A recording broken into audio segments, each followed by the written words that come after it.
So যখন আমরা financial markets বলছি এন্ড পরবর্তীতে ফাইন্যান্সিয়াল ইনস্ট্রুমেন্ট পড়বো।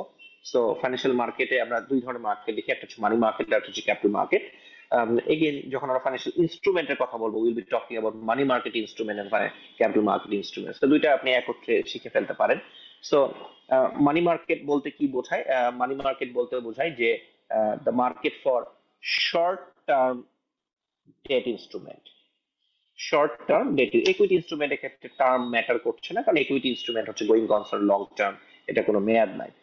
কিন্তু যখন আমরা যদি কোনো কমার্শিয়াল পেপার বা ট্রেজারি বিলস, ট্রেজারি বন্ডস এগুলো দেখি, ট্রেজারি বন্ড একটু লং টার্ম, ট্রেজারি বিলস খেয়াল করে দেখবেন বা আপনার কমার্শিয়াল পেপারস দেখবেন, এগুলো হচ্ছে শর্ট টার্ম। এবং শর্ট টার্মের ডেফিনিশন এখানে হচ্ছে 1 বছর বা তার কম। সো যেগুলো 1 বছর বা তার কম মেয়াদি ডেট ইনস্ট্রুমেন্ট, সেগুলোকে বলা হচ্ছে মানি মার্কেট ইনস্ট্রুমেন্ট, এবং সেটার যে বাজার, সেটার যে মার্কেট, সেটাকেই বলা হচ্ছে মানি মার্কেট। অন্যদিকে ক্যাপিটাল মার্কেট হচ্ছে the market for debt instrument, the market for debt instrument with longer than 1 year maturity. So ধরেন 2 বছরের বন্ড বা 5 বছরের বন্ড বা 10 বছরের বন্ড, এইটা যে মার্কেটে ট্রেড হচ্ছে ওইটাকে আমরা বলছি capital market. And equity instrument by nature হচ্ছে লং টার্ম, বিকজ এটা কোনো মেয়াদ নাই, এটা গোয়িং কনসার্ন বেসিস চলতে থাকবে। So equity instrument and long term debt instrument, মানে 1 বছরের বেশি মেয়াদি যে ডেট ইনস্ট্রুমেন্ট, সেগুলোকে আমরা বলছি ক্যাপিটাল মার্কেট ইনস্ট্রুমেন্ট। এবং এই ইনস্ট্রুমেন্ট গুলো যে বাজারে ট্রেড হচ্ছে সেটাকে আমরা বলছি ক্যাপিটাল মার্কেট। এখন মানি মার্কেটের ক্যারেক্টারিস্টিক্স কি আর হচ্ছে ক্যাপিটাল মার্কেটের ক্যারেক্টারিস্টিক্স কি, সেটা আমরা দেখবো।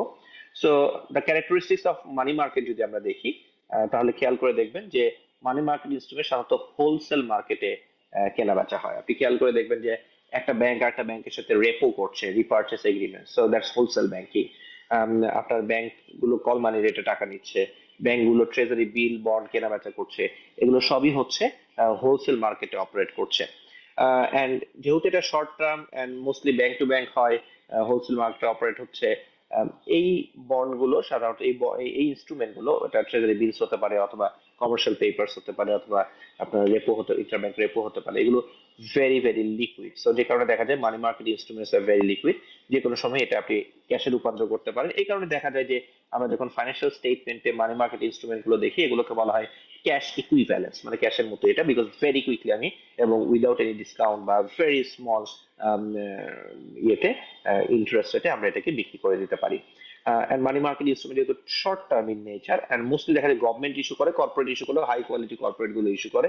সো যে কারণে দেখা যায় যে এটা default risk very very low, so low default risk থাকে, এবং 1 বছর বা তার আগেই ম্যাচিউর হয়ে যায়, সো তাড়াতাড়ি আমরা টাকা পেয়ে যাবো, এরকম একটা কেসে আমরা ইনভেস্টমেন্ট করছি। So mature in 1 year or less. So money market ইনস্ট্রুমেন্টের বৈশিষ্ট্য হচ্ছে এগুলো।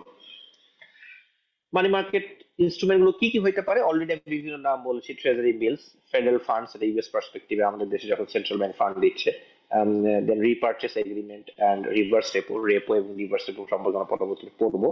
নেগোসিয়েবল সার্টিফিকেট অফ ডিপোজিট আমাদের দেশে নাই, কমার্শিয়াল পেপারের কথা আমি অলরেডি বলেছি, ব্যাংকার্স অ্যাকসেপ্টেন্সেস, এটা এগুলো সবই হচ্ছে মানি মার্কেট সিকিউরিটিজ।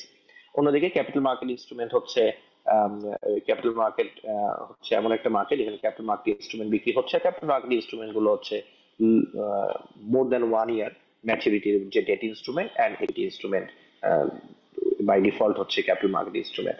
তো সেই ক্ষেত্রে আমরা যে ক্যাপিটাল মার্কেট ইনস্ট্রুমেন্ট যখন বলছি, বিভিন্ন শেয়ারস, বন্ড, এগুলো সবই হচ্ছে capital market instrument.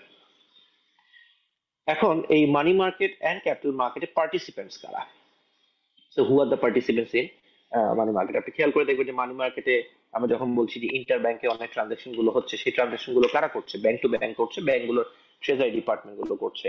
So ultimately treasury department of a bank অথবা treasury department of any corporate, they are participants in the money market. তারা টাইম টু টাইম ক্যাপিটাল মার্কেটেও participate করে, বাট মানি মার্কেটে তাদের মানে পার্টিসিপেশনটা অনেক বেশি। সেন্ট্রাল ব্যাংক নিজেই দেখা যায় যে রেপো ইনস্ট্রুমেন্ট সেল করছে অথবা শর্ট টার্ম ইনস্ট্রুমেন্ট ইস্যু করছে, like treasury beans. So central bank is a participant, commercial bank is a participant, finance companies যারা আছে তারা participants, corporates, brokerage house, individuals, almost everyone participate in the money market. Capital মার্কেটের কথা যখন, মানি market instrument যখন আমরা বলছি অথবা ক্যাপিটাল মার্কেট ইনস্ট্রুমেন্টের কথাই বলে মানি মার্কেট ইনস্ট্রুমেন্ট কথাই বলি, এটা যখন দ্য ইস্যুয়ার ফার্স্ট ইস্যু করে, তখন এটাকে আমরা বলি primary market, and then it's get traded among the participants, তখন এটাকে আমরা বলি সেকেন্ডারি মার্কেট। সো ধরেন সেন্ট্রাল ব্যাংক একটা অকশনের মাধ্যমে ট্রেজারি বিল ইস্যু করলো, so that auction is actually primary market. Central bank একটা অকশনের মাধ্যমে ট্রেজারি বন্ড ইস্যু করলো, so that is a primary market. একটা কর্পোরেট প্রাইভেট প্লেসমেন্টের মাধ্যমে বন্ড ইস্যু করলো, so that's a primary market. একটা কোম্পানি পাবলিক অফারিং এর মাধ্যমে বন্ড ইস্যু করলো, দ্যাটস এ প্রাইমারি মার্কেট। একটা কোম্পানি তার প্রথমবারের মতো তার শেয়ার ফ্লোট করলো, ইনিশিয়াল পাবলিক অফারিং এর মাধ্যমে বাজারে শেয়ার ইস্যু করলো, that's a primary market. Secondary market কোনটা? যখন এই প্রাইমারি মার্কেটের মাধ্যমে ইস্যুয়ার অ্যাকচুয়ালি রেইজ মানি, সো ডেট ইনস্ট্রুমেন্ট করলো, ইস্যু করলে সে ডেট ক্যাপিটাল রেজ করলো, আর একুইটি ইনস্ট্রুমেন্ট ইস্যু করলে সে একুইটি ইনস্ট্রুমেন্টের মাধ্যমে সে একুইটি ক্যাপিটাল রেজ করলো। এর করার পর যারা আসলে এই বন্ড বা একুইটি গুলো হোল্ড করছে, তাদের যদি টাকার দরকার হয়, ম্যাচুরিটি, একুইটির তো কোনো ম্যাচুরিটি নাই, বন্ডটা হয়তো ধরেন 5 বছর বা 10 বছর ম্যাচুরিটি, কিন্তু তার আগেই টাকার দরকার হলো, তখন সে এটা বিক্রি করার চেষ্টা করবে, সে বায়ার খুঁজবে, তো সে সেলার। আর অন্যদিকে বায়ার যদি বাই করে, সে একটা ট্রানজেকশন হবে, তো এক্ষেত্রে জাস্ট মালিকানাটা একজনের কাছ থেকে আরেকজনের কাছে ট্রান্সফার হচ্ছে, কিন্তু অ্যাকচুয়াল কোম্পানি কিন্তু কিছুই পাচ্ছে না। So that's a secondary market.